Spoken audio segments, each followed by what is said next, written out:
In the tapestry of life, where every thread holds a story, America in Black and White emerges as a haven for the voices echoing through the heart of our communities. In this podcast, we wade through the rivers of our collective experiences, celebrating the vibrant hues of change brought forth by the whispers of hope and the roars of action. It's more than just a conversation. It's a journey into the heart of our society, illuminated by the light of those daring to dream and do. Join us, and let your voice be the melody that guides us toward a dawn where every color finds its place in the masterpiece of our shared destiny. Together, let's paint a future brimming with the positives that dwell in our minds and the actions that shape our world.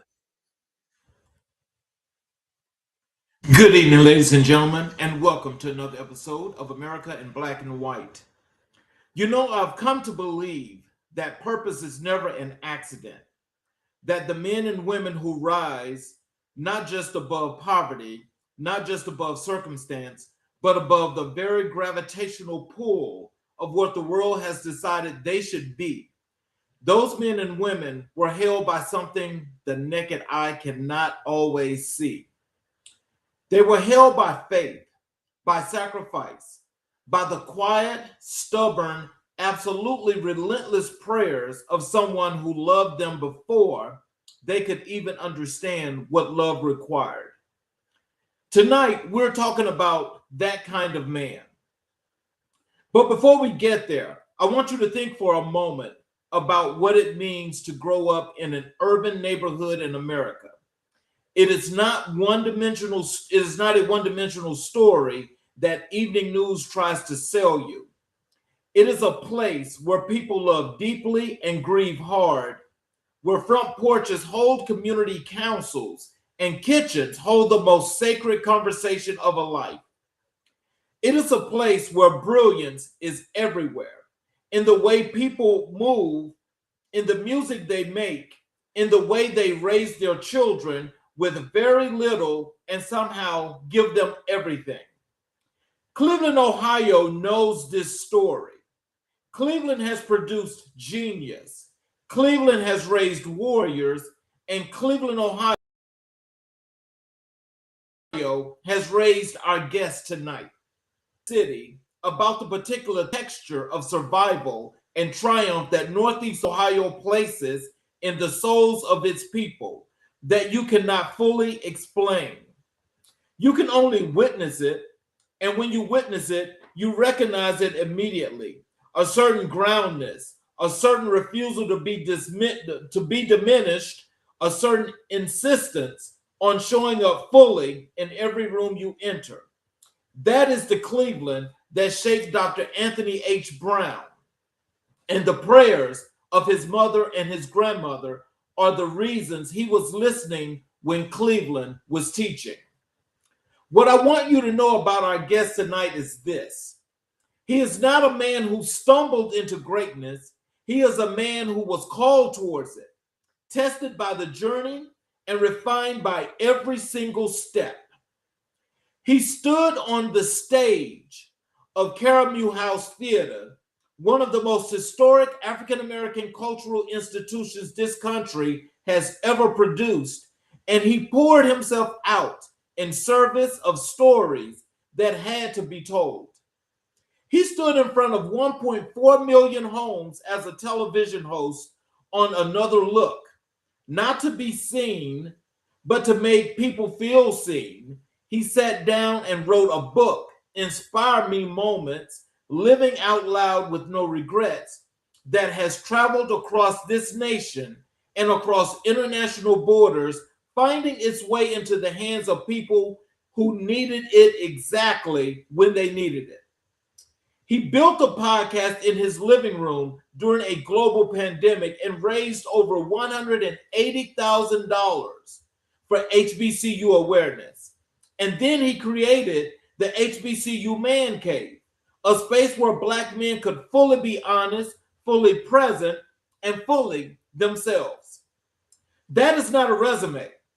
That is a mission, and it is exactly the kind of mission that belongs on America in Black and White. Because this show, everything we do here, is built on the belief that Black stories deserve the full frame, not the highlight reel, not the tragedy reel, but the full, complicated, beautiful, textured truth of Black life in America.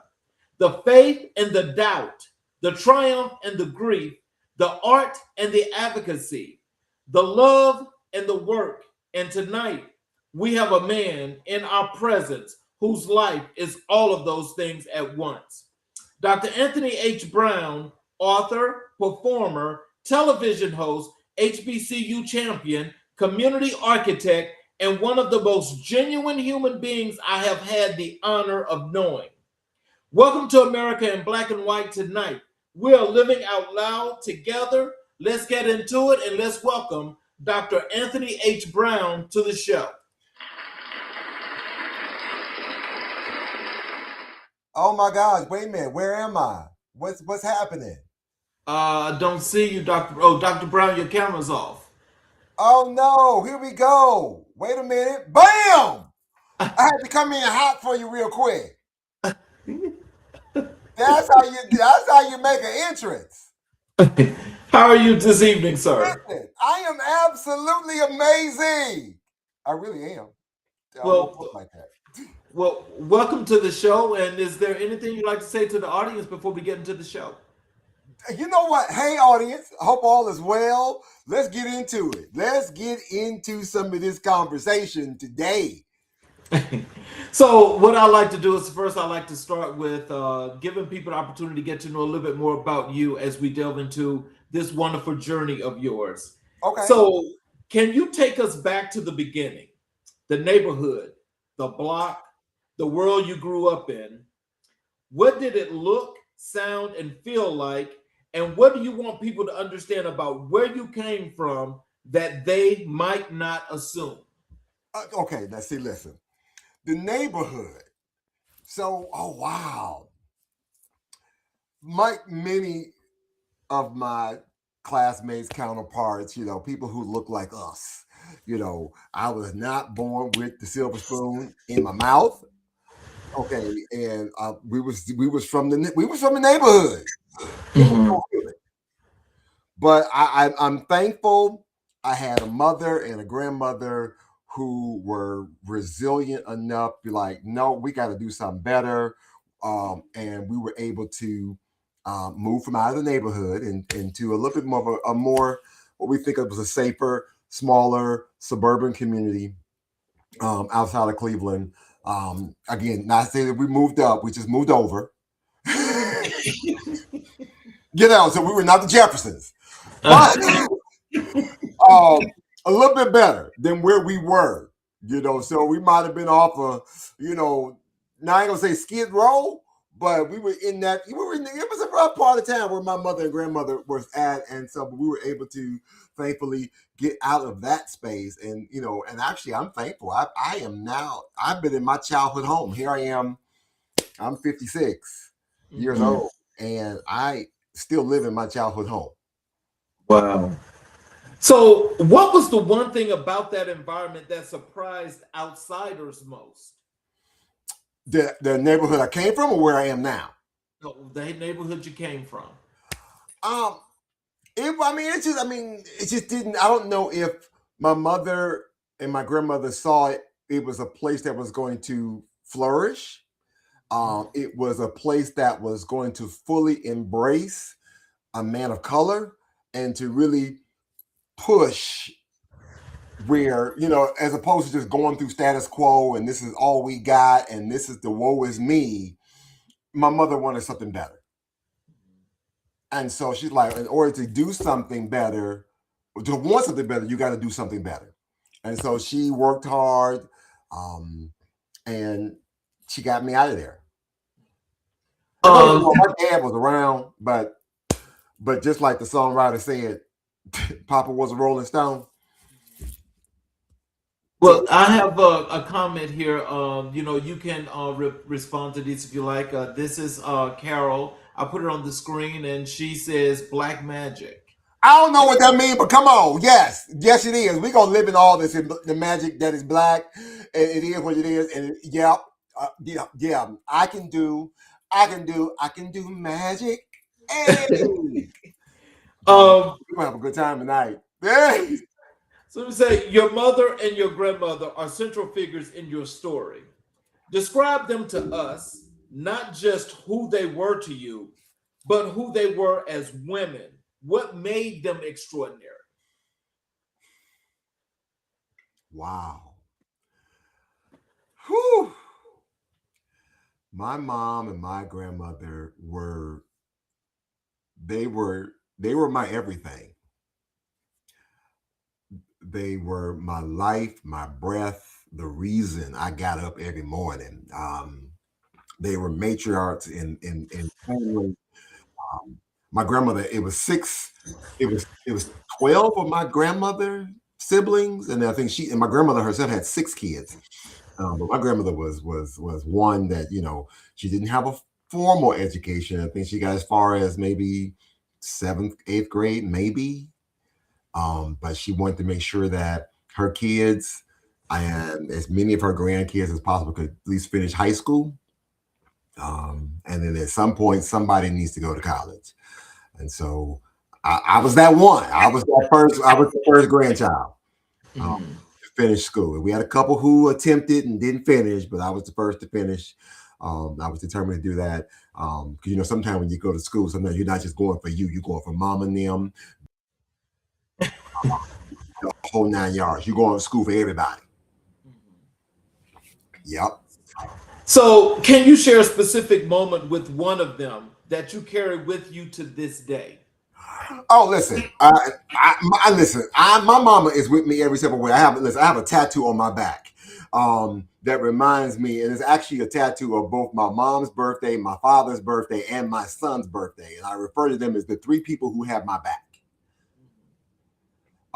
So she's with me every day, all day. It's just part of who I am. How I think about how I interact with people, how I love, how I support, all that is because of my mother. So, what is a moment that you can share that you and your mother had that you carry with you today? Listen, so my mother. Okay, I'm gonna give a funny one right now. So I'm gonna give a funny one. So now, mind you, my mother was the fashionista. I would say my mother was. Now, mind you, we didn't have it all together. People thought we had people thought we had moved up. We didn't. Even though I was talking to my cousins just recently, and we thought you was the rich one in the family. Like, I was not. But it was funny. Now, my mother was a dynasty soap opera. I'm taking you back. For those who know, and Dynasty back in the day. Now, Charles, I know you know about some Dynasty. Yes, most definitely. There's nothing like um, Dominique and Crystal. that part right there. So my mother was like a Dominique Devereaux. Okay.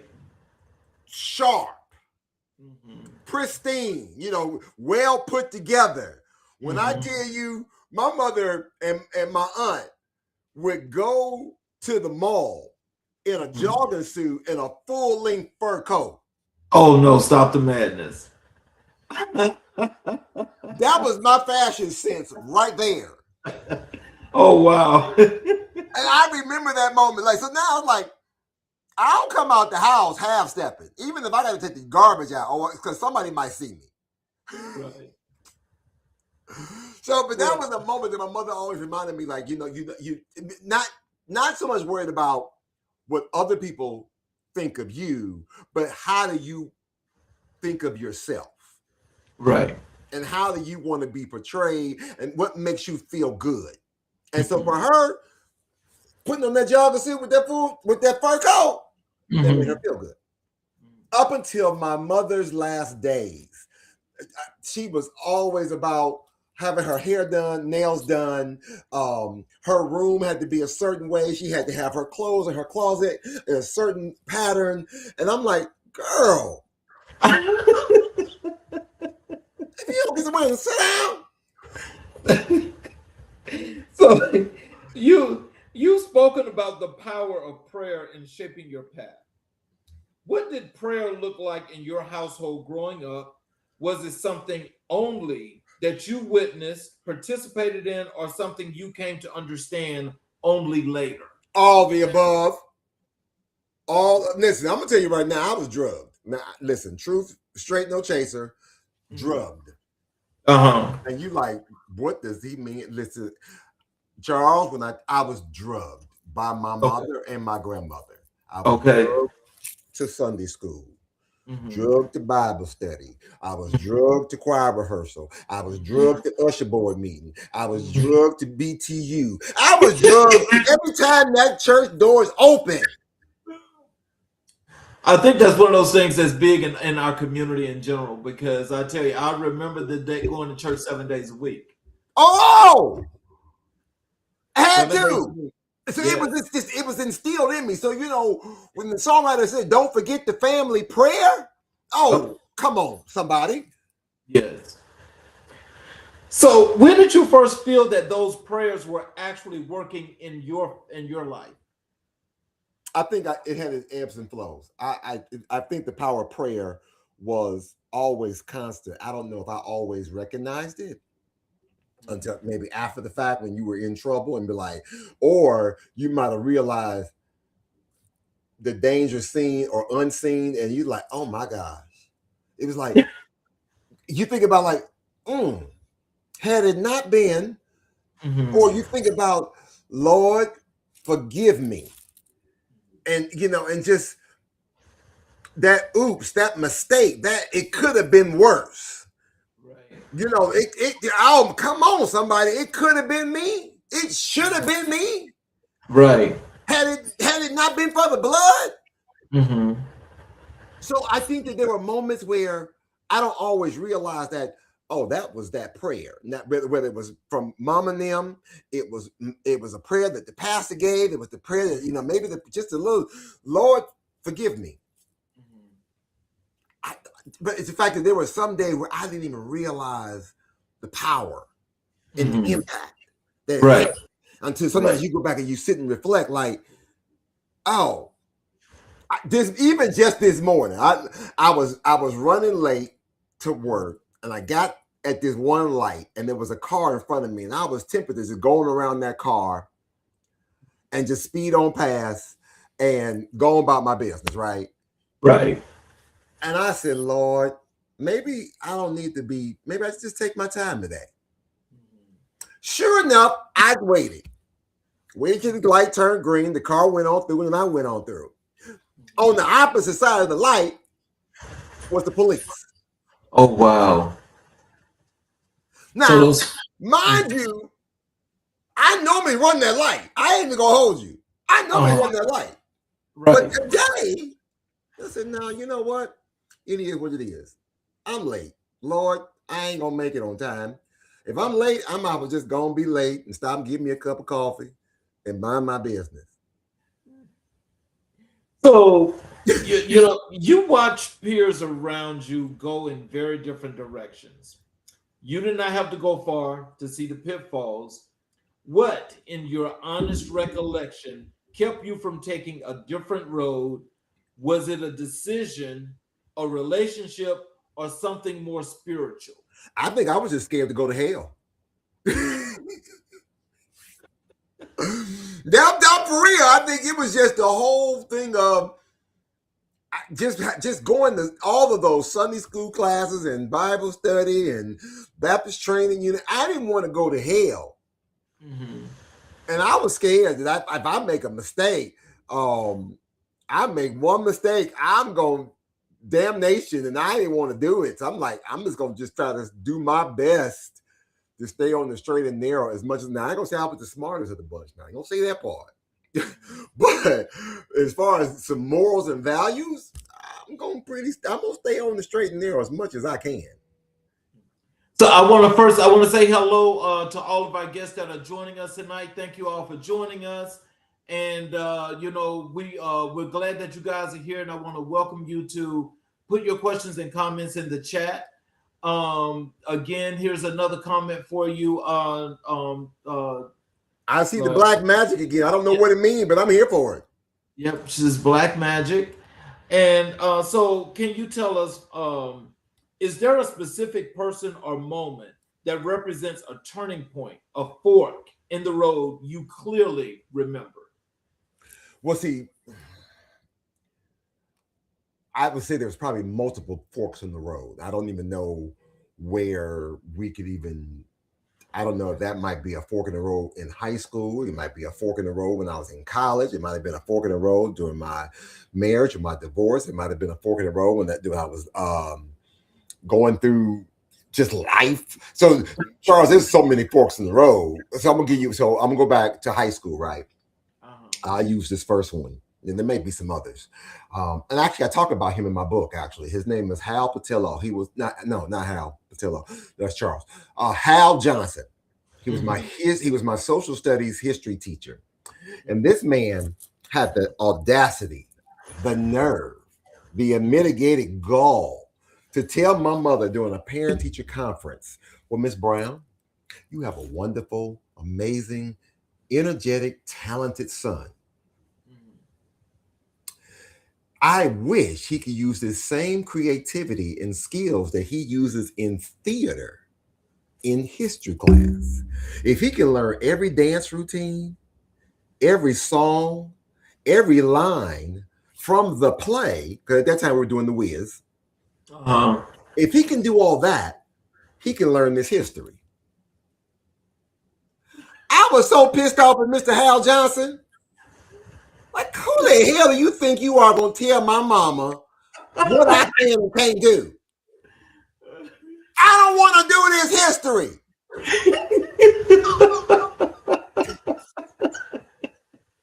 I didn't want to do it. I understand. But he made so much sense. At the time, I didn't understand it. I couldn't see it. I wasn't receiving it. But he made so much sense. When I finally got to undergrad, when I got to Bethune-Cookman, I was writing about, we was in one of those English classes and I had to write about a teacher. I ended up writing about him. Wow. About how he made an impact on me and during that time in high school. And so I ended up coming back to my high school years later after I had finished undergrad school, right? And I ended up working at my high school. Right. And so he became one of my colleagues.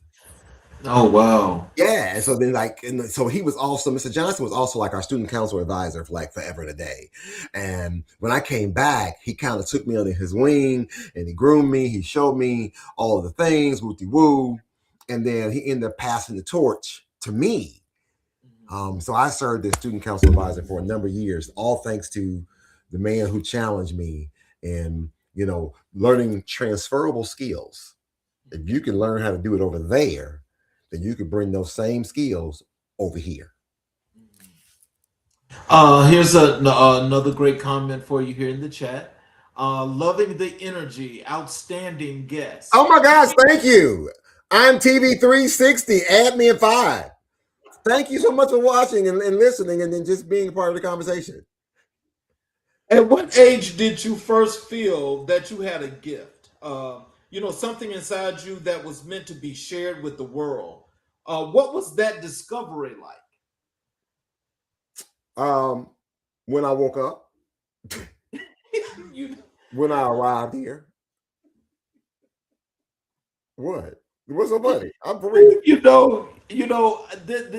This is what some people are just born to be, that energy, that showstopper, that natural individual. That is just you. That is just you, and that's what shines, and that's what makes the world go round. Yeah, when I got here. Again, like I said, I'm 56. I just concluded my birth month. I don't just do a birthday. Do a birth month. Okay. So it was actually, my birthday is actually May 2nd, but I celebrate all month long.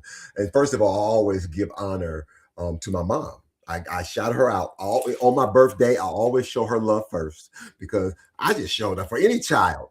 We just show up. It was the mama who did all the work. So I actually pay homage to her. I will always do something for her. As I got older, I would always look for my mother first before I would do anything for me. Even this year, I mean, I went to the cemetery, and I went down and I laid flowers and cleaned up the gravesite and things of that nature. Just kind of had a moment, because again, had it not been for her for providing me with the first eviction notice, she said, "Get out." It's time, right? So we always show love to her, but then like I said, I celebrate almost love. But I think I've just been that character ever since I was born. And so from my earliest days, I can remember from maybe preschool, kindergarten, I was always in the musicals, I was in the church plays, I was in the choir, I was doing something. Yes.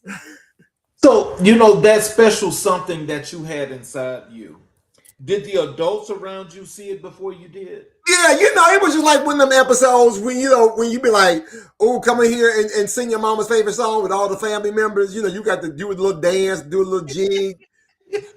You had to be the one. Like I had to always be on. Like just, yeah. So you've always been a performer. Yeah.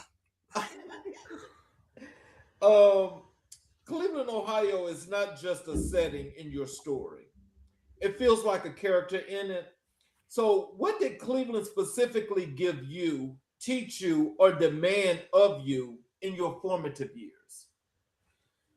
It provided me with a platform, a stage, an opportunity, be it from my teachers pushing me,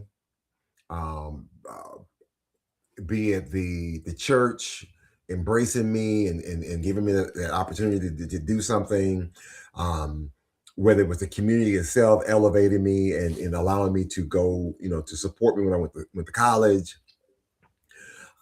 for even embracing me and welcoming me back home when I came back from college. And then, just every lesson I've ever learned, good or bad, that's what Cleveland has given me. So, can you tell us, how do you feel about the city today? And how does your work connect back to it? Oh, I love the city. Oh, I'm here for it. I'm 10 toes down. I'm here for it all day long. I live and breathe the community in which I serve because, it's been good to me. And now, even in my current walk of life, as an advocate for family and community engagement, again, I work for the Cleveland Metropolitan School District. I get to be able to interact and connect with the community all day, every day, providing opportunities and resources or making those connections to help families be able to help their scholars to the best of their ability. And whatever connections that may be. Like I had a couple companies call today, like, "Hey, we want to do something where we want to just be able to donate some school supplies and some book bags." And I was like, "Yes, and they was like, "We've been trying to get to somebody. We don't worry about who you've been trying to get to." I answered the phone today. It's a yes, and. So what do we need to do to make this happen? Thanks. Who I need to get, just tell me where I got to come pick it up. Or do I need to have you give it, or you want a place where you can go drop it off at? As a matter of fact, I'm doing some community engagement activities. Can I invite you to be a part of it? Right. It's a yes and. Oh wow, that's wonderful. So I'm sure that the people in the community more than enjoy that and appreciate that because it's something that really that it's a benefactor for them, but it's a helping resource. Matter of fact, I got a call today from the mayor's office. Because they want to know if we can, like, we have a couple schools, as we come back, because Cleveland, like a lot of school districts across the country, we were affected by, a lot of the funding cuts and, and education reform and changes. So we had to do some changes here. We had to right size the ship. So we had to downsize some of our buildings. We had to merge. We had to consolidate some programming. We even had to lose a few teachers and educators in the process. And so as we think about we going into the new school year, the mayor's office called and said, "Well, what if we do something again to embrace this community? We have schools having to merge. What if we did something extra special for these schools? So when school opens in the fall, we do some type of welcoming, clapping, celebration to again, welcome the new students, the transfer students into the building and things of that. And like, And again, it was a yes and. Mhm. Yep. How do you want to navigate this? And, I got a couple schools in mind. I know we need to target. I got, different fraternities, sororities, different community organizations. I have alumni associations. We have the mayor's office. We have so many different organizations that who would be willing just to be on the sidelines, on the sidewalks, in the parking lot, just to clap people in the first day of school, whether it's elementary school, middle school, or high school, to say welcome. Wow. Especially for those who are coming into a brand new space. Right. Wow. So growing up, what did purpose feel like before you had the word of it, the word for it? What was pulling at you that you could not yet name? I would say, I think it was more. I think what was pulling at me was the act of empowerment or impact. I don't know if I was ready to embrace that yet. Okay. Or influence. Yeah, power, impact, empowerment, impact. I don't know if I fully understood that then. But today, Mhm. I'm in a place where if not you, then who? Right. Ain't that what they say? That's what they say. If not now, then when? So let's move over and let's talk a little bit about your work in the performing arts and television. So can you tell us, when did performing arts first hit you? Not as something you admired from a distance, but as something you knew was yours. What was the moment, the production, or the experience that cracked you open? Oh my gosh, Charles, I'm thinking about, there are so many memories that come to mind. Kindergarten, being, when I was in elementary school, we used to do the school-wide musical. And every year from kindergarten, I was always in the production of doing something. But I want to say that I had to be maybe fourth or fifth grade. My mother took me to my first Broadway musical. I think, again, it was The Wiz that was on tour. So I remember when Stephanie Mills, I'm going back. Okay. Okay. Stephanie Mills. Yeah, I'm going back. I can remember that. I remember that musical vividly. And I was like, I want to do that. So, what was it about that actually captivated you and drew you in? The music, the color, the engagement, the people who look like me. And I'm like, don't get me wrong, you would see The Wizard of Oz with Judy Garland on TV, or you would see, other. But when I saw The Wiz, and it was people who looked like me, I said, I could do that. So my mother got me in acting classes, and I started taking theater and choir in high school, junior high and high school. And, I was fortunate because I had the same music teacher from like 7th grade to 12th grade. I had the same drama teacher from 7th grade to 12th grade. So that kind of really helped me cultivate that. Now I didn't pursue it. I mean, I'm still in it, right? But Right. then my son caught the bug. Okay. I call him, my sequel. He caught the bug and took it a step further. I always tell him, "Don't be like me, be better than me."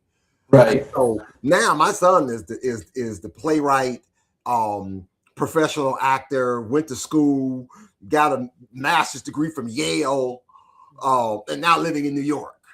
Right. And so now I'm his biggest cheerleader. That's what's up. Yeah. That's what's up. I'm so proud of you. But can you tell us, like, during that time, and you going through performing arts, what were the things that these producers would say to you that was so forthright that it made you feel that much more comfortable in doing that craft? I'm not gonna tell you that every producer and director was that nice, and there was some cutthroats. There was some. Listen, I even had a teacher. I'm gonna be honest with you.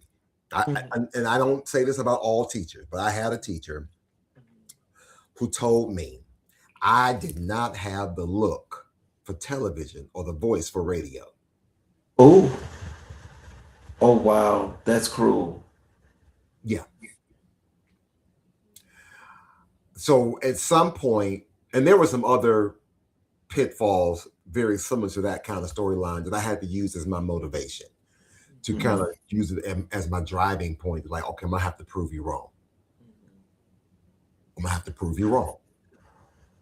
Well, I tell you, Dr. Brown, they can't. There's nothing that can stop that big personality you got. There ain't nothing that can stop that. That's their mistake. Yes. You taught speech and drama. Yes. Then I came, and after all that, I came back to my high school, and I taught speech and drama. And you poured the craft into others. What did teaching reveal to you about performance, and that performing alone never could? So I think that one of the biggest things that I learned from that experience is that everyone has the potential to perform or to produce or create. Maybe everyone's not the one on stage, but there's still some type of skill set that you can provide. I would always tell students, like maybe the acting isn't for you. Maybe you might work good on the curtain, or maybe you could be on the lights. You can help me build the set, but we're gonna find something for you. I was never one to discourage. I want to make sure, like, where are your skill sets, and how do we amplify that, and how do we also still coach you in other places? I had a young lady. I was so excited for her a couple of weeks ago. This is about a year ago. She actually. Her and I ran into each other because she was actually doing a stage reading at a local theater, and I went to audition. Right? Okay. Had no idea at the time it was her.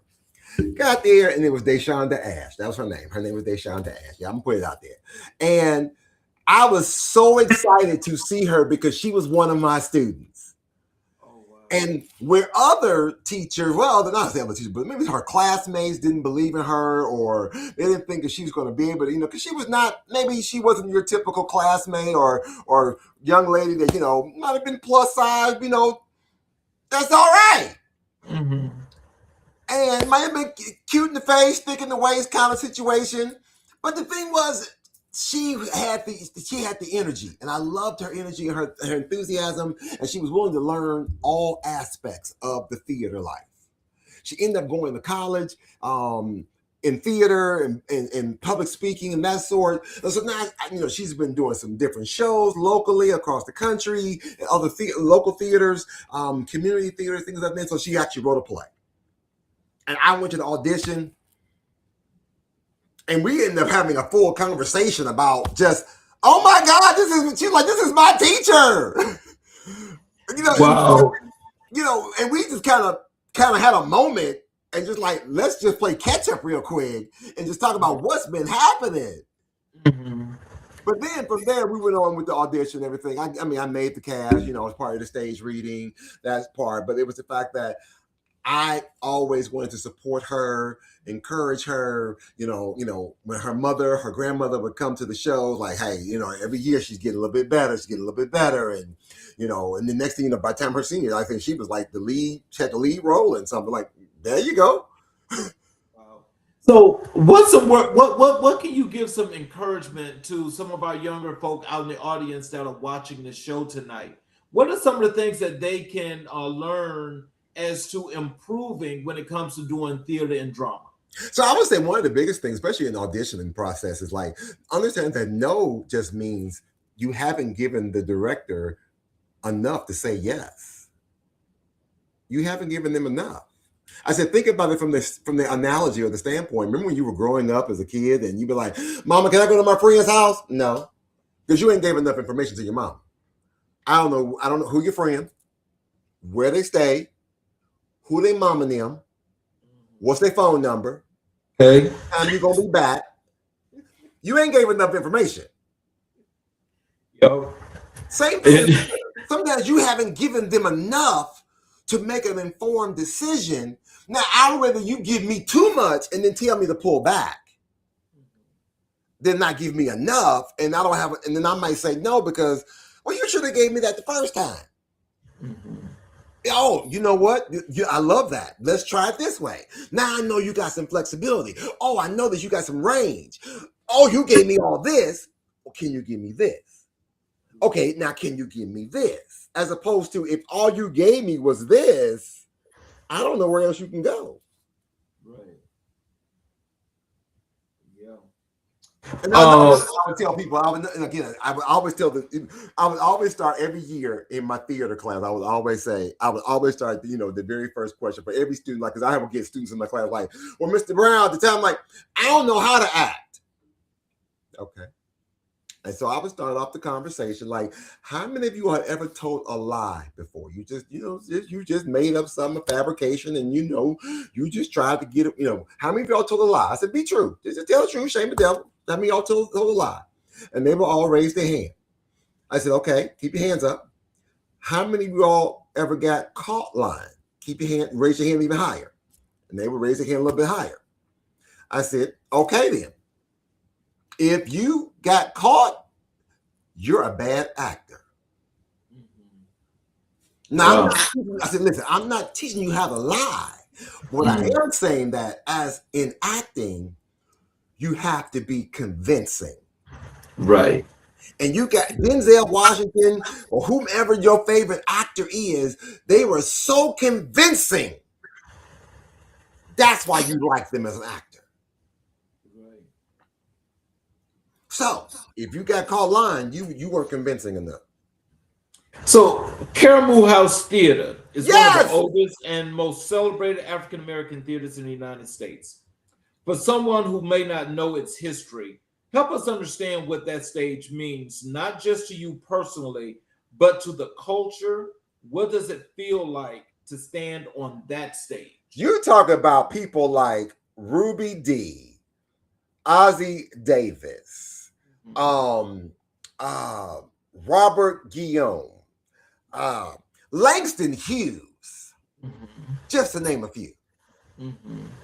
There were so many more greats that have come through this historic landmark of a place.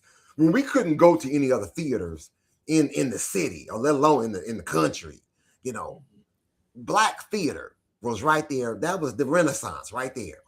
Yes, so to be able to work and to perform on that stage, I mean, there were years, like I think I had 1 year, I think a couple of years, I think I was not working in education for a while. I think I did like 2 years straight of just straight theater. I just went from show to show to show to, I was just back to back. People were like, you's a regular? You would thought I was. Right. Whether it was a short play, a musical, a straight standard play. I mean, I even had a chance where my son and I actually got to be in shows together. So that was wow. Oh yeah. What was that like? Oh, that was amazing. So I think the very first show my son and I did was 12 Angry Jurors, or 12 Angry Men for some. And it was amazing. And so my father at the time, he came to see it. And he was because again, my father didn't really understand theater. I mean, he was around, but he didn't live with me and my mom and my dad, my mother and my grandmother. So it was, but my dad was around, right? And so when he came, he was like, "This is what y'all do." He said, "Oh my God." He said, "Y'all good." He said, "Y'all really good." Because he had no idea. My father really had no idea, what it took. So, what does the audience at Caramel bring to a performance that other venues do not? Listen, I love the audience at Caramel. They will give you the love and all of the energy. They just know, when to laugh, when to, you just feel the energy. I don't know what it is about being on that stage, and you can just feel the energy from the audience because you're giving it to them for the first time, whether it's opening night or it's the fourth week and we've been doing this show, every show has to be like it's the first time, but that audience is right there with us from the beginning to the end. And and for them to just to ride with us that entire time, and then and sometimes they'll come and they'll meet us after the show in the lobby just to let us know how they appreciate it. Or you'll see family and friends. I remember there was this one lady. I think I can't remember. I don't remember the show, but I swear she came 4 weeks. She came every weekend. We did the show for 4 weekends. She was there every weekend. She's like, she said every time she comes, she's like, I see something different because she might be focused on me this week, but she might be focused on you the next week and focused on somebody else the following week. And she's every week I come, I'm learning something new. Wow. And I'm seeing something different. It's the same show, but it's like I'm just amazed by what you all do. So that venue was just magical. Oh my gosh. Yes. I mean, and to the point where you would think like there would be days, even as a cast, it was like, are we ready for this? Is this gonna happen? And then all of a sudden, like almost like theater magic. Opening night, boom. I remember there was a show I did. I think I literally was still in the script the day before the show. I was like, I don't know, there was like some lines or some songs. I just could not get it right. I was still struggling with the choreography and something, but something magical happened opening night. Mm-hmm. And it all just fell into place. Lights, camera, action. Your theatrical credits are remarkable in the breadth. That's from The Color Purple to La Boheme. Make sure I say that right. I probably said it wrong. 12 Angry Men to Ain't Nothing But the Blues. Oh, that was one of my favorites. I'm sorry, I got excited about that one. Those are completely different universes as productions. Walk us through what it demands of you emotionally and technically to move between worlds like that. It's a journey. So I remember one time I was doing Aladdin on one theater, but then I was doing another show in another theater, and we were in rehearsal simultaneously.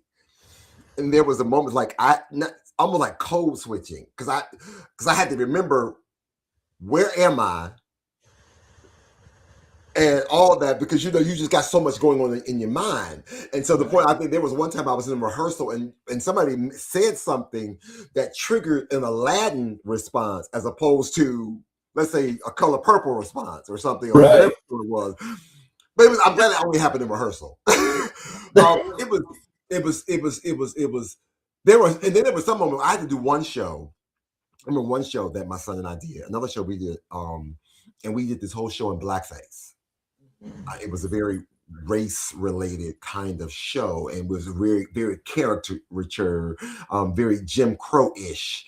And him and I were both in white. Well, actually, we were both in whiteface, and we were just having to unpeel those layers of what was happening to us as a community, as African Americans in that time period, and that every night taking off that makeup was so. It felt so traumatic.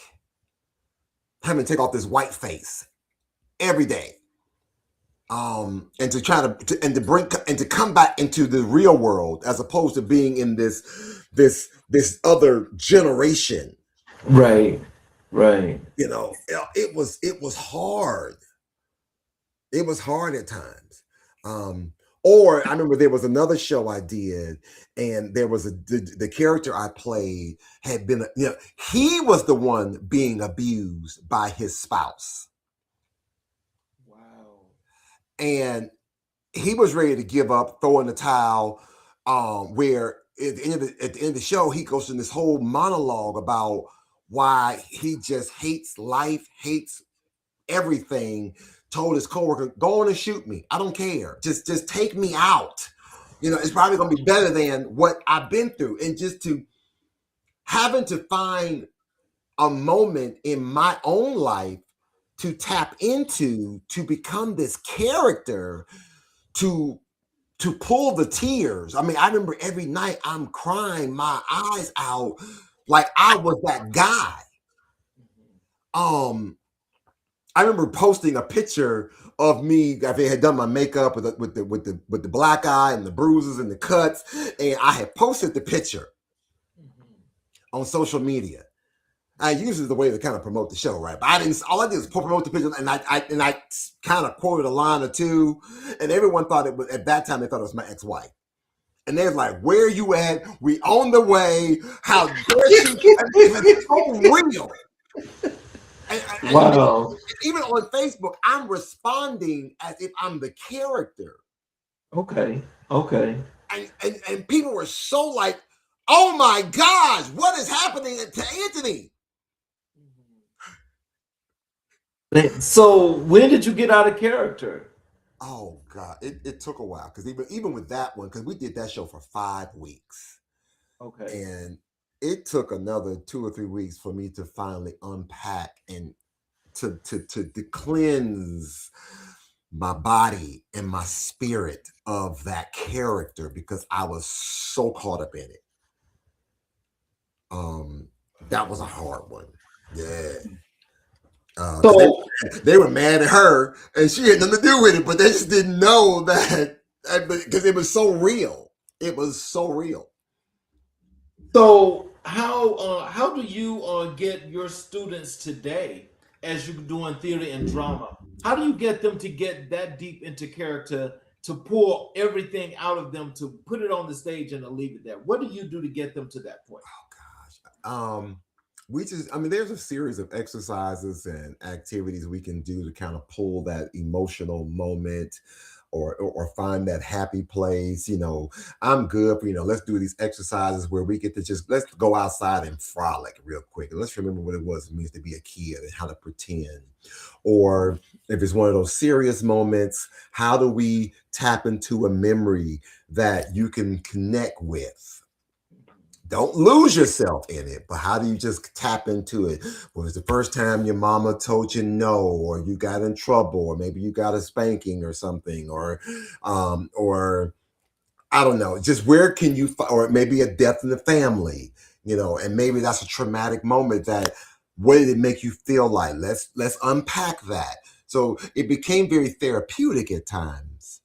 I'm not, I'm not the therapist, but where were you then compared to where you are now? And can we learn how to tap into that memory? Yeah. Ooh. Now what you're saying is some good stuff, but like you don't want to get too far into that because some people, when you open them up, I mean that could be way too much. Yeah, and so I mean, and the thing is, that's when you have to learn how to, because again with that character I talked about earlier, right? Yeah. The first time I opened up, Yes.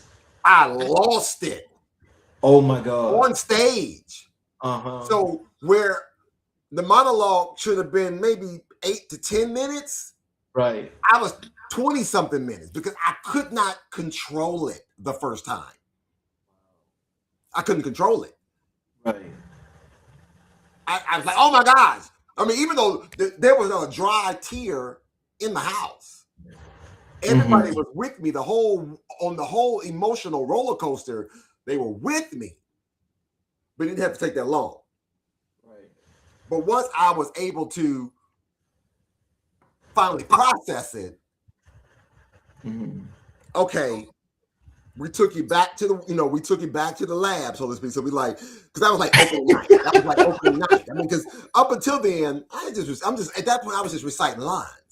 Right. It wasn't until opening night when I actually opened up. Wow.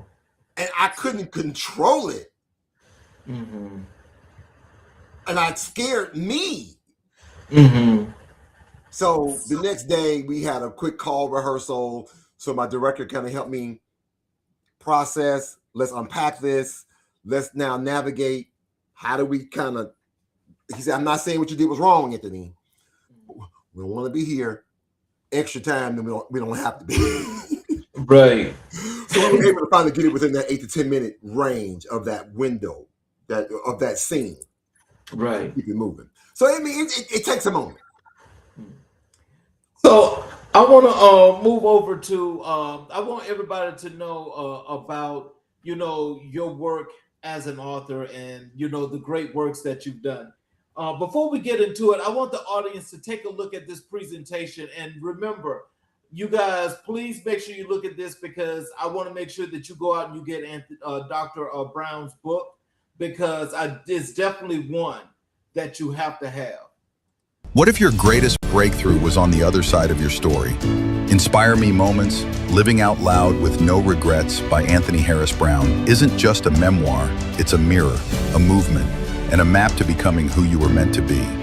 Through raw honesty, spiritual insight, and empowering reflections, you'll unpack your past, embrace your scars, and rise stronger. This book is for the dreamers, the educators, the men learning to breathe again, the women reclaiming their worth, and the leaders who lead with heart. You'll find real stories of trauma and triumph, tools for healing, and moments that remind you, the cape was never in the closet, it's always been in you. Inspire Me Moments, live out loud with no regrets and all heart. Get your copy today everywhere books are sold.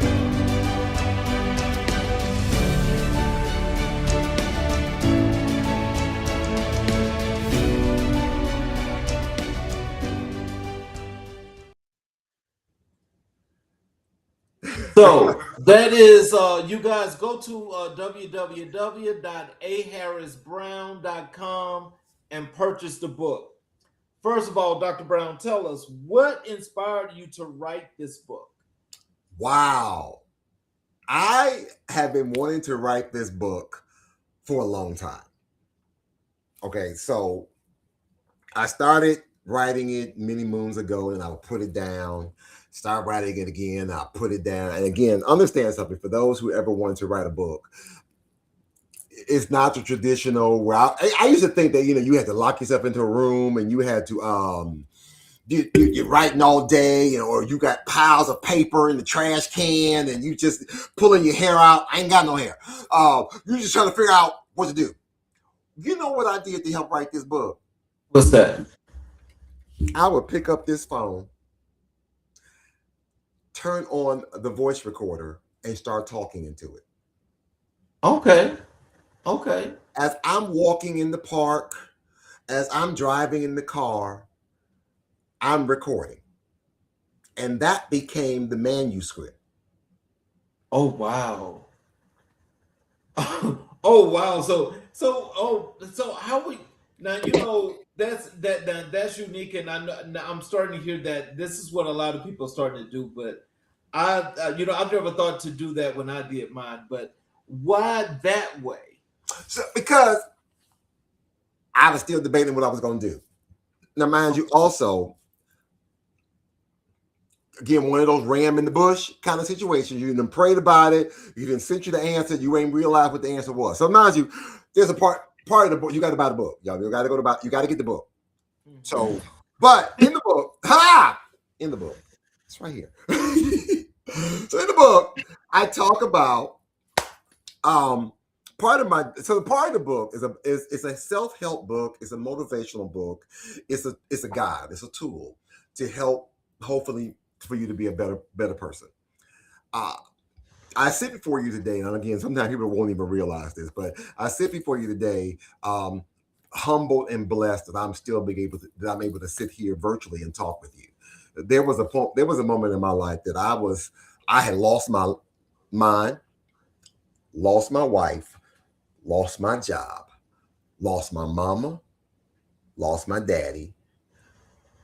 Oh, wow. My home, lost everything. Oh, wow. And through that, depression, anxiety, all of the things started happening. I had gotten to a point where I was 450 pounds. Mm-hmm. I have a tattoo on my arm. Right. There it is. It talks about, this represents, it's a set of dumbbells. On real close, it says 450 pounds. And people are like, that's how much you bench press? No, that's how much I used to weigh. This tattoo is a constant reminder of the weight I used to carry, and I had to take it off. So seeing is really believing. So I started this weight loss journey, and I started walking. And in my walking, I used to call it hashtag walking ministry.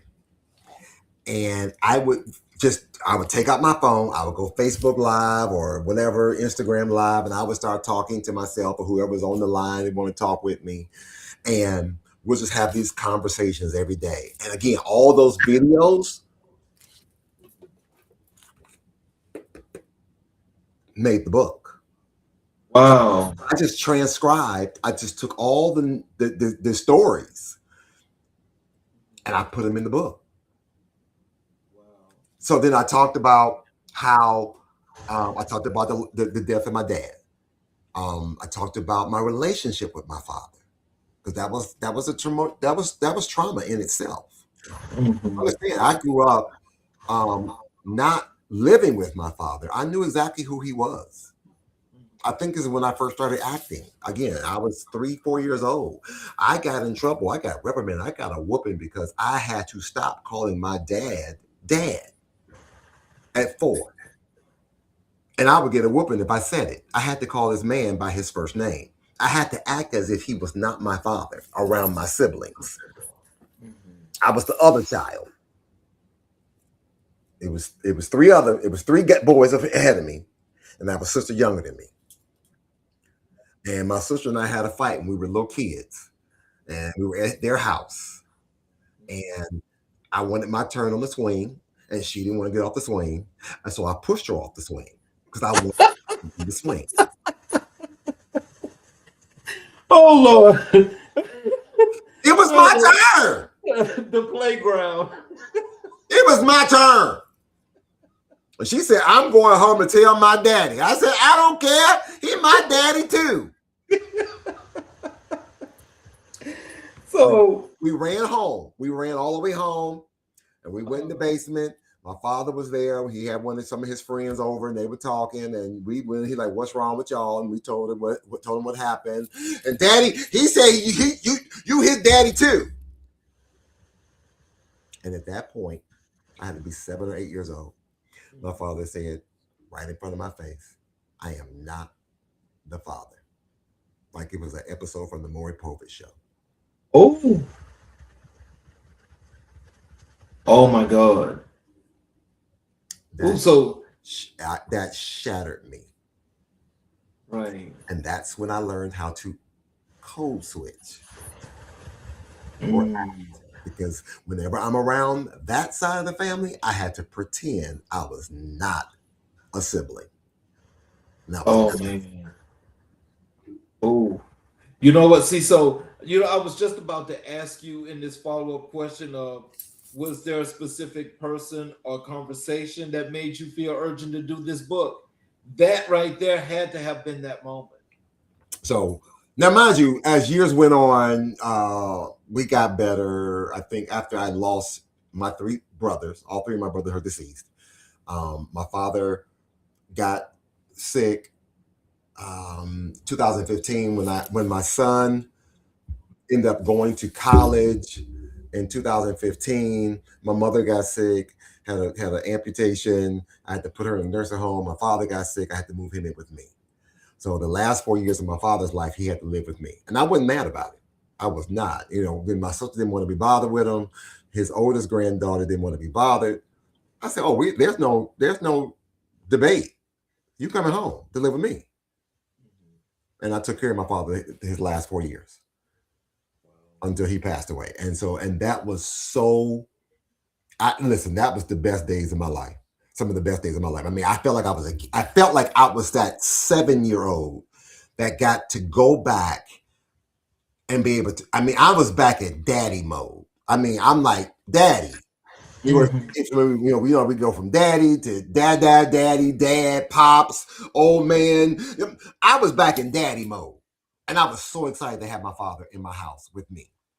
We would just sit and talk, and he would just give me these life lessons. So a lot of that is in here as well. So he actually told me, despite the mistakes he made, he hoped that I was able to forgive him. And at the end of the day, he wanted me to know that he lived his life with no regrets. He didn't regret what happened. He wished he had done something differently, but he did the best he could with the hand he was dealt. So, living out loud with no regrets. That phrase carries real weight. What does it mean to you personally? Not as a title, not as a brand phrase, but as a philosophy you actually live by. Again, just, it is what it is. I don't care what anybody else may say about me. I'm me. I'm happy. I'm blessed. I'm not your average Black man. I wake up every morning with an S on my chest. Yes, I'm out here trying to save the world. No, I really do have an S on my chest. No, I'm serious. I have a tattoo, Superman tattoo on my chest. Yeah. Because again, like my father said, no regrets. I'm just going to do the best I can with what I got. Even though sometimes like my son doesn't have sometimes my son and I had our differences and we had our growing pains. Now my son will call and tell me like, hey, Dad, I use your book in therapy. Wow. How proud are you of that? Oh, that I was like, wow, I was in tears. Didn't expect that. So, but every chapter is a standalone chapter. Those 11 chapters, they are interconnected, but you don't have to read them from 1 to 11. So there's a section in the book talking about the prelude that talks about if you're going through depression, turn to this chapter. If you're going through anxiety, go through this chapter. If you dealt with weight loss or going through a weight loss situation, go to this chapter. Family issues, go to this chapter. So like, you don't have to necessarily read it in order. And then each chapter has like a workbook section. So it gives you a moment where you can write some reflection notes. Remember when I talked about some of those videos I was doing on Facebook or on YouTube? Yes. Even in the book, at the end of each chapter, there's a QR code that takes you to the video that inspired that chapter. That's unique. I love that. So it's very interactive. Yes. So, and the final thing I'm gonna say is that part of what I do with the school district, I have a fatherhood initiative program, and one of my dads told me in one of our sessions last year, he's like, it'd be amazing if we had a curriculum or a book or a guide to help us navigate some of these conversations. I said, oh, you want a book? That's what made me go pick up the book and I finished the book. I said, let me go download all these videos. I had a couple of my colleagues help me transcribe everything and help me proofread and rewrite and edit everything. And within a year, I launched the book. Oh. Actually, the book is a year old. So I launched the book June of 2025. Okay. So have there been seasons in your life when living out loud was terrifying rather than liberating? What did that feel like? Oh my gosh, yes. Now listen, there was a season where when I got a divorce. That was horrible. I hated that season in my life. I didn't know how to navigate it because again, I had been with my son's mother since I was 18. Mm-hmm. I mean, outside of my mom, she knew me the most. I met her the first day of school my freshman year in college. Mm-hmm. And so when we got divorced, I didn't know how to act. That was like my first love. I didn't know how to live or breathe because that's all I've ever known. Right. So, and that season was horrible. That was like, when people say a divorce is like a death. Right. Oh my God, that was the worst. Oh yeah, and even mind you, now today, my ex-wife, we're best of friends. Actually, we own the business. We have a whole. So our publishing company is called A Better Way Production. She's the president. Okay. Well, actually, the company was supposed to be called Anthony Brown's Way. That's why she's my ex-wife. Okay. Okay, look, don't start then. But we did resolve in everything you do, there is a better way. Right? So, yeah, so we get along great now. We work together. So we do public speaking engagements about HBCUs, and do trainings for families. We go out and we do different workshops. I just booked us a gig yesterday. Oh yeah, so yeah. Wow. Because at the end of the day, we still got to raise this boy of ours, even though he's 28. I call him my Mhm. man child. We still, still part of his life. So, describe the writing process for you. Were you disciplined and structured, or did the book emerge in waves? Did the experience of writing it change you in ways you did not anticipate? It changed me. There were moments where I had to go back and unpack things I didn't want to have to unpack. I let Tasha, well, Latasha's her name, Latasha. I let her read one of the chapters, and she read the chapter about my mother's death. And she was like, "You ain't right enough. You forgot this part." There were things I had totally blocked out because I didn't want to go back and relive that moment. I didn't want to do it. With my mom, I'm my mother's only child. So I didn't want to relive some of those moments. But she said, in order for this to be impactful for somebody else, I need you to go there. And so I had to really dig deep and really go there because she pushed me. Then I let my son read the chapter about how her and I divorced. And because he was at that time, he was like in sixth or seventh grade. He remembers some things. He's like, "Dad, you forgot something. You forgot this. I was there when this happened. I need more." Again, I didn't want to go there, but I did.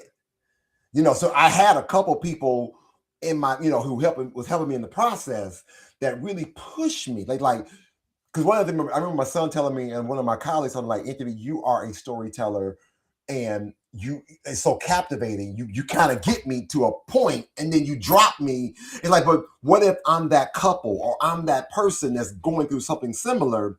I need to know the through line, how you managed, what was your resolve, where did you find the supports, and now what's the resolution?"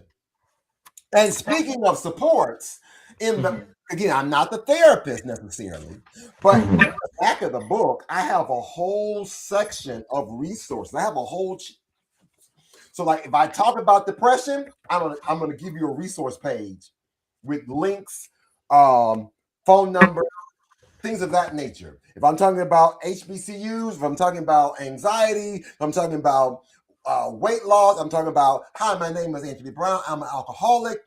I'm gonna give you a list of AAs." I'm gonna share all that. I'm very transparent. I'm not going to let you talk about me if I don't talk about me first. Right. So I'm gonna disarm anybody. Yeah, I was an alcoholic, and I dealt with it, Right. and dealing with it. So, can you tell us? Well, actually, where we at? I don't know. Um, We're here for a uh, good time, not a long time. let me go to let's talk about your work in program management and what you do when you're working with parents. Sure. Um, can you tell us about your work as a program manager for people who are not familiar with what that role looks like in practice? Walk us through what your day to day actually involves, the decisions, the relationships, the weight of the responsibility. Okay. How do I say this? I used to get in trouble for talking too much in class. Now I get paid to talk in classes. I get to travel the city, the state, and the country to talk to educators, talk to families about the importance of how to support scholars to the best of our abilities. That's it in a nutshell. I can sometimes, so in the Cleveland Metropolitan School District, we service about 33,000 students and their families.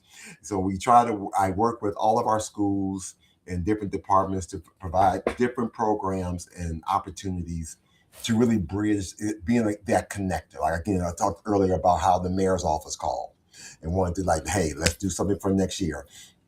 Working on the back to school fair, the end of year celebration, the fatherhood initiatives, or any other variety of, college and career readiness, where I'm actually this month, for the month of July, June and July, we're taking families and there's child to go visit various institutions across the state of Ohio.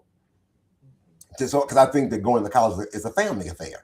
So we're going to go visit some institutions of higher learning, so parents can also ask those questions. So the idea is really trying to equip the parent with the right resources to be able to support their scholar better at home with the learning environment. And then at the same time, helping educators because sometimes educators like, well, these parents just don't understand. Well, because you haven't given it to them in the right way. You're talking to the parent, not the child anymore. So you got to break this down differently, And so, and I had to remind some of the teachers, like, you're also a parent. How do you want to be talked to, or talked with, or engaged with? So I always have to hit that reset button. So just finding those opportunities. So that's what I kind of do in a nutshell. And listen, I think this is probably one of the best jobs I've ever had. I mean, don't get me wrong, I've loved every job I've ever had, but this one now, maybe to provide this impact, empowerment, and influence. Yeah, we talked about that earlier, right? Those are some of the things I'm able to do on a daily basis, and and then also just to be that sage advice, just bring some historical context, because I was that parent. I mean, because my son also went through the Cleveland Metropolitan School District system for at least half of most of his education. He started in seventh grade in Cleveland School. So I was there. I was that parent. I was that parent. I mean, even when he was in daycare, I was that active parent. All the way when he got to undergrad, I was that active parent. So yeah. You center parents in your program work, which is not always the case in youth serving organizations. Why is that? What made you determine early on that parents are not a secondary consideration, but a primary one? Because the parent is the first teacher. Okay. That's it, bottom line. I mean, I'm not saying they're the only teacher, but before they get to daycare, before they get to kindergarten, somebody at home taught you how to say your name, taught you some basic fundamentals. Yes, ma'am, no, ma'am, colors, numbers, the alphabet. Mom, dad, parent, caregiver, that was your first teacher. So we can never not involve the parent guardian in the process. Well, right. Does the roles change slightly? Yes. But that doesn't mean we alienate and forget about them. They are part of the process. Because I need mom and daddy to tell me, how do you deal with this at home? So I know how to deal with this at school. Johnny ain't tripping today. What happened? What happened? Or, I mean, listen, we know that, for some, medication happens for some. And you can tell. I had one little kid one time, I had a child one time, you knew when he was at his daddy's house for the weekend.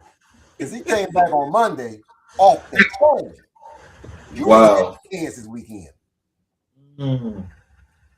Dad, when you have him for the weekend, you gotta make sure you stay on that regiment.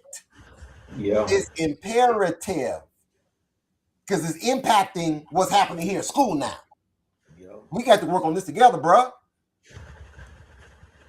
Yo. So what happens when parents are not included? What does that absence cost the program, and what does it cost the child? I think it's a reflection. We understand that, history, statistics have shown us that when the parent is not fully engaged in a child's life, that child has a potential of not being self-motivated, not being encouraged, not feeling loved. And when they're not feeling loved, they don't care. You know, attendance could drop, behaviors change, attitudes shift. We do a big event in September here in Cleveland, which may be spreading across most of Ohio, we hope soon. We kind of recreate almost like I like to call it like we like to recreate Father's Day during the school year, because Father's Day typically happens is in June, school's out. So we want to recreate that moment in September. So we do it the third Thursday in September every year. We've been doing it for the past 20 years, and we call it the Father's Walk, where we encourage father figures, mentors, that male figure to be able to bring their child to school. And we utilize, and we even tell schools, you can reimagine with it. This doesn't mean you just walk your child to school or just drop him or her off. But schools embrace father figure when they come in the building. Maybe do a literacy day in the library or in the cafeteria that morning, or that's a special time. Like, hey, Charles, since you're here, you Charles Senior? Oh, let me give your name and number and phone number, just in case I got another point of contact. Right. So we found that in most cases, attendance went up on that day. Behavior went down that day. The atmosphere was positive on that day because we got all these male figures in the building. Wow. So, from your years of working directly with parents, what do you believe parents need most that institutions, programs, and systems consistently fail to give them? A voice. We don't give our families, I don't think we give enough of our families a voice. I think for so often, for so long, we've just been telling parents, this is what you're going to do, or this is what you need. You don't know what I need. Mm-hmm. Not every parent is coming from a place of being what's the word I'm looking for? Disenfranchised, or I'm destitute, or I don't have. Sometimes we want to talk to all of our parents as if they don't have. Yeah. I'm not saying that that's not every family or every parent, but let's make sure we are providing opportunities for them to be able to provide their voice on what they need. Not every parent wants to come to just a parent meeting at 5:30 in the afternoon. Not when I don't know what it's about. Let's provide parents with an agenda ahead of time. Hey, parents, we want to talk about cyberbullying. That may be a trigger for some parents. Like, oh my God, thank you. My daughter's been dealing with this. I want to come to that meeting. Or my child is having some test anxiety. How can I help them at home? But just to say, Charles, I want you to come to this meeting at 5:30. And we're going to be here for 90 minutes or 2 hours. And you're like, for what? People busy. Mm-hmm. I'm not saying that people weren't busy then, but let's make it impactful to say, either I want to make sure that I'm listening to you, and I heard you say this is something that you would like to have, or let's see what some of the triggers are happening in the building and how this connects back home. I do a lot of work. Again, I tie in my community from HBCUs, right?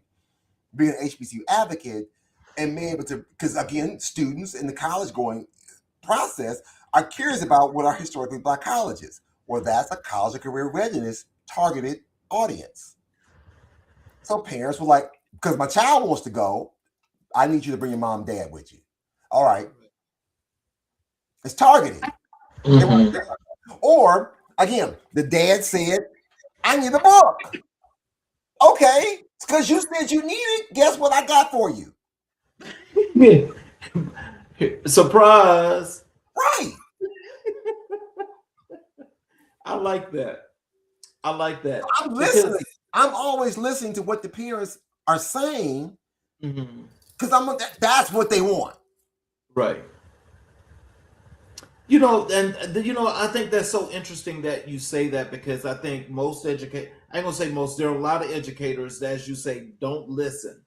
But when I think, as you say, when you're talking at the parents like some do to their students, that's not getting anywhere. and that causes a real serious big disconnect. Mm-hmm. Can you tell us what was the thing that clicked with you, that you understood the part of listening in your communicating process? Because again, I was that parent. Remember, again, I was that parent. I was the one yelling and screaming and talking. No, I wasn't yelling and screaming, but I was the one always advocating and saying, as the parent, as the PTA president, like, "Hey, we don't want this. We don't want this. I'm in the principal's office. We don't want this. You know, if we're gonna have a meeting at 5:30, 6 o'clock, then I get some refreshments. You got to feed me. You got to give me something, a sandwich, chips. You know, because at this point it's dinner time. Exactly. Give me something to hold me over until I get home. Something like, I need childcare. Like, if you want me to come, that means I got to find, what are you going to do for me and my child?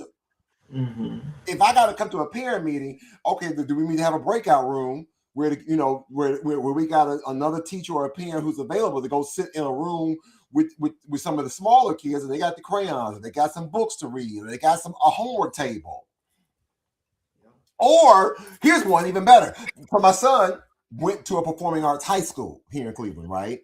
And so every time the theater department had a play, every time the choir had a concert, every time the dance department had a recital, those parents are going to come when students are on program. So if the play starts at 7:30, we're going to open the doors at 6:45. Everybody want to come get them a good seat. By 7:10, I'm having a parent meeting. I got a captive audience. Oh, I'm gonna do what I gotta do. Mm-hmm. I'm gonna say what I gotta say.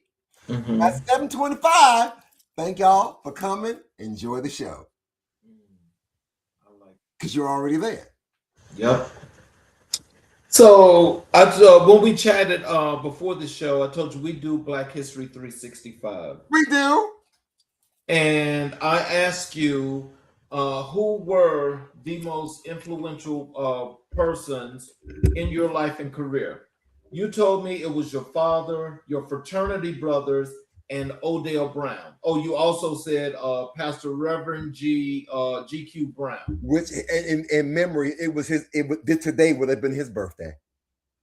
So, can you tell us, you live at the intersection of history and the present as a performer, an author, and an educator, and a community builder. Why do you believe that Black history is not just something that happened in the past, but something that is actively shaping the present moment we're living in right now? Listen, Black history is every day we wake up and live and breathe as we move. I talk about these individuals and so many more, as I said before. That's in the book, harrisbrown.com. You got to go check it out. Inspire Me Moments, living out loud with no regrets. There's a chapter in the book where I talk about, I'm going to say this, see if I can do this real quickly. I know we got time, we got to go. But I talk about in the book, the power of brotherhood. And there should be 3 kinds of people in your life. And I talk about, from a biblical standpoint, I talk about everybody needs a Paul, a Barnabas, and a Timothy in your life. That Paul is that elder, that sage, that guide. That became Reverend G.Q. Brown, my godfather. Who really would, provide that covering, that spiritual guidance. He wasn't perfect, but he would always be able to provide that encouragement, that word, that understanding of, let me help you understand what this Bible means and how to apply it applicable to your life. Then also my father, even though it wasn't always the best at the beginning, but there were still those lessons learned from my father. That was my Paul. My Barnabas. It's like that's your ace boom coon. That's your brother from another mother. That's your one. That's your dog. That's the one who's gonna love on you and let you know, bro, I got your back. It's also the one who's like, bro, I told you not to mess with her. She's old scallywag. Don't do it. And you did anyway. Caught up with you. Ouch. Then you got the Timothy. That's the young person that you're pouring into, the next generation. So I call that was Odell. He was a young brother and also my son. But then Odell at some point he moved from Timothy to Barnabas because now he's a father and we became co-workers. Like some of my fraternity brothers. I remember Alpha Phi Fraternity Incorporated. I remember the Prince Hall Masons, so between the lodge and the fraternity, we got a kindred spirit and brotherhood in there that, they right there with me. And so for us, in those three levels, I find myself living and breathing this moments in Black history because every day we're able to carve out a path that somebody else may be able to follow and or walk beside and just be able to know that there's an example that we can live by or there's something that we can learn from. And that's all what history is learning from. Paving the way and making it better. Mm-hmm. Which figure in Black history has most deeply shaped your personal philosophy, the way you think, the way you lead, the way you show up, and what specifically about that person's life or work reaches you in a place nothing else has? Ooh, that's a good. I ain't even gonna say it because I'm not gonna say it. I wasn't gonna say it, Charles. You got me on that one. I was about this. So, side note to your viewing audience, listen, to everyone who's watching, again, America in Black and White, I would challenge you, go back and watch some of his most recent episodes. I've been watching some of his episodes lately, right? And I swear, every one of his guests, every time Charles asks a question, the first thing they say is, "Oh, that's a good question. Oh, that's a good question. Oh, that's a really good question." It's like, and they say it after every question. And I'm like, I'm not going to say it. He almost had me.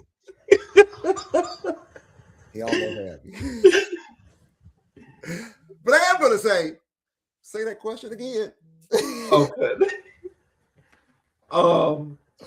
Which figure in Black history has most deeply shaped your personal philosophy, the way you think, the way you lead, the way you show up, and what specifically about that person's life or work reaches you in a place nothing else has? Okay, you know what? I'm going to stay current right now with this one. I'm going to stay current.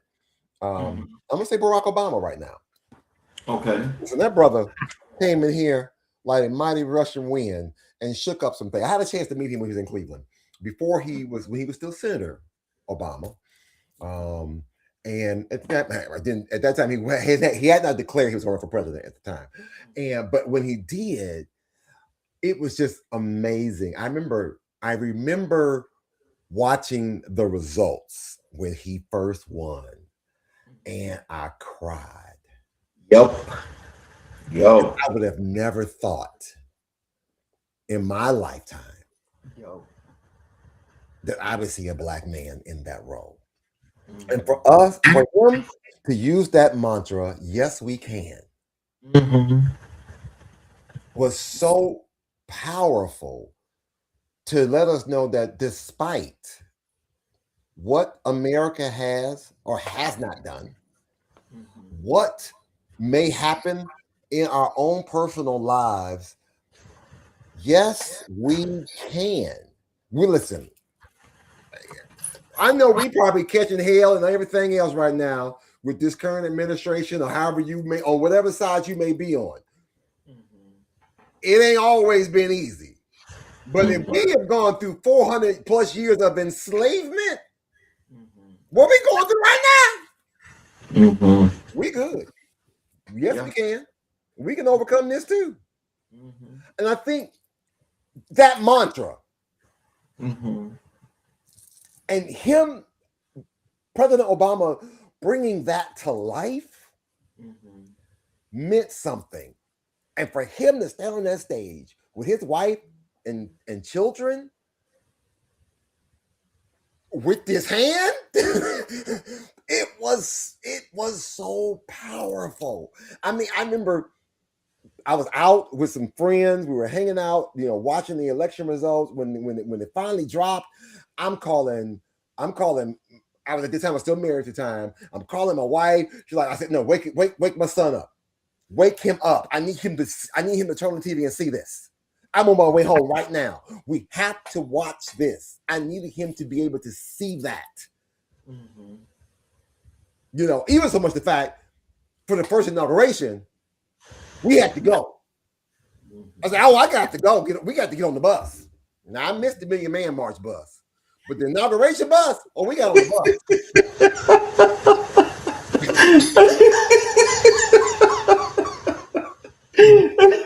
You was there at the mall. Oh, listen, it was cold. It was a cold January morning, but I had to get on the bus.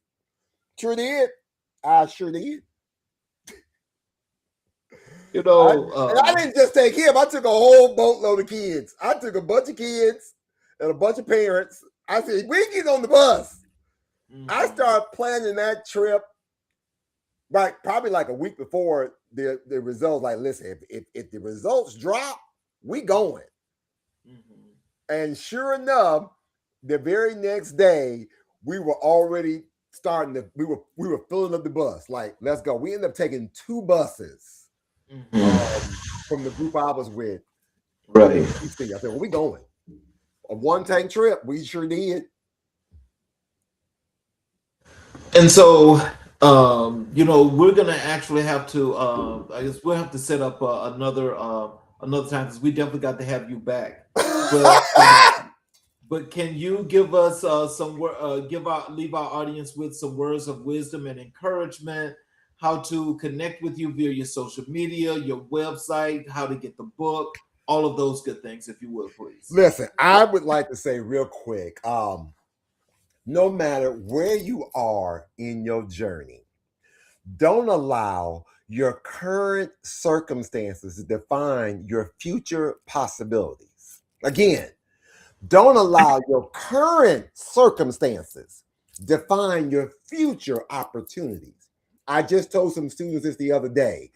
Your zip code may define where you come from, but it does not define where you're headed. Your story still matters. Your voice still matters.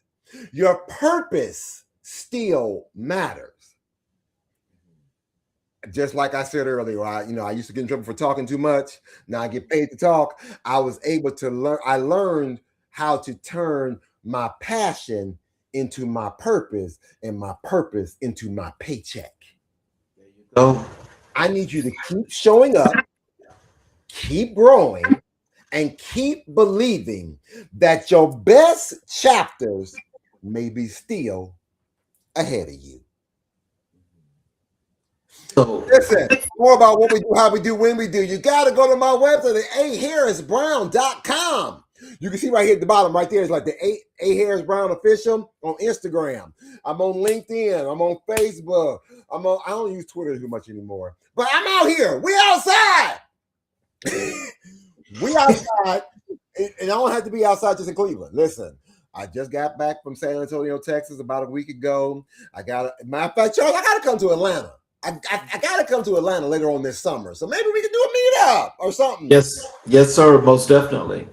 So definitely, again, if you go to my website, aharrisbrown.com, you can find more information about the book, about all my social media platforms, all my links. You can learn more about who I am, or if you want to invite me to be a part of your program, activity, services. Hey, I got some clips from the Good Word. I don't know. Who knows? That's why they call me the Good Deacon Doctor, Anthony H. Brown. Well, look, so I want to thank you for being here, and I'm gonna get ready to close the show here in just a second with the monologue. But just in closing, I'd like to speak to you a couple of minutes afterwards, if you would, please. Definitely. But those of you that have been with us the duration of the show, I appreciate your support, and I appreciate you for showing up for each and every show that we have. But for those of you that have not yet subscribed to our YouTube channels, I ask if you would please take the time and support us by subscribing to the YouTube channels and enabling all notifications, so you're able to get the notifications when the shows are about to start. You catch them live, as well as you're able to go back and watch each and every show that we have, and you get to watch and learn all of the things that the professionals that come here are doing work to help to build our communities. So in closing, there are conversations you walk away from changed, not because someone said something you had never heard before, but because they said something you had always known in your bones and never had the right words for. Tonight was that kind of conversation. Dr. Anthony Brown sat with us tonight and gave us something rare. He did not give us the polished version. He did not give us the highlight reel or the rehearsed answer or brand ready biography. He gave us the truth. He gave us the Cleveland streets and his grandmother's prayers. He gave us the stage at Karamu and living room in a pandemic. He gave us the book written out of necessity, the podcast built out of love, the HBCU campaign born out of conviction. He gave us the names, his pastor, his father, his brothers, the men who built him, and he spoke those names with a gratitude that you cannot manufacture. You either earned that gratitude or you did not. The people in his life clearly did. What I want you to sit with as you carry this episode out into your world is this. The story of Dr. Anthony Brown is not a miracle in the sense that it defied all odds. It is a miracle in the sense that it required every single piece of it. The prayers had to be prayed, the sacrifice had to be made, the stage had to be walked, the book had to be written, the show had to be built. None of it was wasted. Every single act of courage and every single act of faith was a thread in the same tapestry. That is what America in Black and White exists to show you. Not a version of Black life that is safe for everybody's comfort, not a sanitized, simplified, compressed version of who we are. The full story, the faith and the doubt, the city and the stage, the grandmother's kitchen and the concert hall, the campus and the community, all of it together is the truth of Black life in America. And that truth deserves to be told, it deserves to be heard, and it deserves to be shared. So I'm asking you right now, wherever you're watching or listening, share this episode. Let someone you love hear this conversation. Let a young man who is standing at the stage of a decision about his own future encounter the story of a man who made the right ones. Buy the book. Listen to the HBCU Alumni House Party show. Tune into the HBCU Man Cave. Support the work because the work is real. The man behind it is even more so. Dr. Anthony Brown, thank you for your time, for your honesty, for the life you have chosen to live out loud. You honored this platform tonight, and this platform is deeply honored to have carried your story. To our audience, as always, we are America in Black and White, and we will keep telling the truth until the truth is all there is left to tell. I'm Charles King. Good night, and go live out loud. You guys have a great evening, and we will see you guys tomorrow at 2 p.m. Eastern Standard Time for a great episode of Changing Trends and Times.